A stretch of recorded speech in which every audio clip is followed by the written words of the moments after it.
असे सांगितलं होतं पहिले ग्रुप चालू आहे आपल्या ग्रुपमुळे दुसऱ्या ग्रुपचा त्रास होतो एकदम शांतता ठेवायची आहे.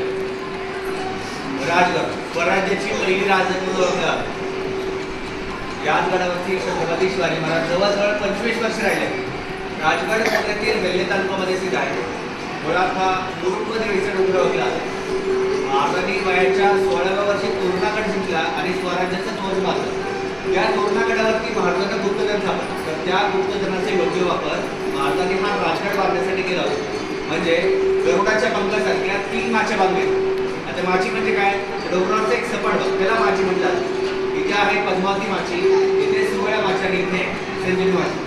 आणि यांच्यावरचा म्हणजे स्वराज्याचा स्वर्ग आहे तो म्हणजे बालेकिल्ला. याच बालेकिल्ल्यावरती छत्रपती शिवाजी महाराजांच्या खोलीचे पडलेले अवशेष आहेत. आता त्या खोलीची जर मोजमापणी केली असता 10x12 चे 10x14 एवढेच खोली आपल्याला दिसतात.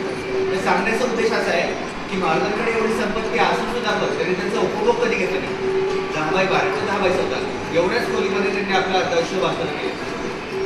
गडावरती बघण्यासारख्या खूप गोष्टी, शिवबंदीची घरे, राजपुरा, अमरखाना, पद्मावती तलाव, पद्मावती देवीचं मंदिर, रामेश्वराचं मंदिर, दीपमाळ, किवळदिंडीची माळ, मिनी दरवाजा, ब्यान दरवाजा, शिवबंदीची घरे, दिल्ली दरवाजा, डुबा, काळेश्वरी देवीचं मंदिर, गुंजार धरून, हत्तीप्रसादची लेणी.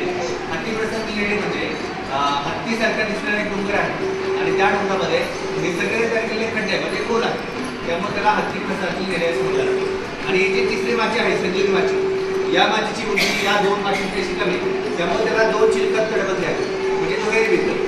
आणि त्या तटबंदीमध्ये एकच माणूस एकतर आतमध्ये जाऊ शकतो नाही ते बाहेर तरी येऊ शकतो.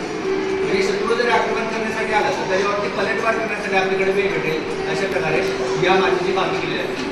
या गडावरती 84 टाके आणि 12,000 दशलक्ष लिटर पाणी आहे. या गडावरती महाराजांनी 2 तत्वात अधिक काळ वास्तव्य केले.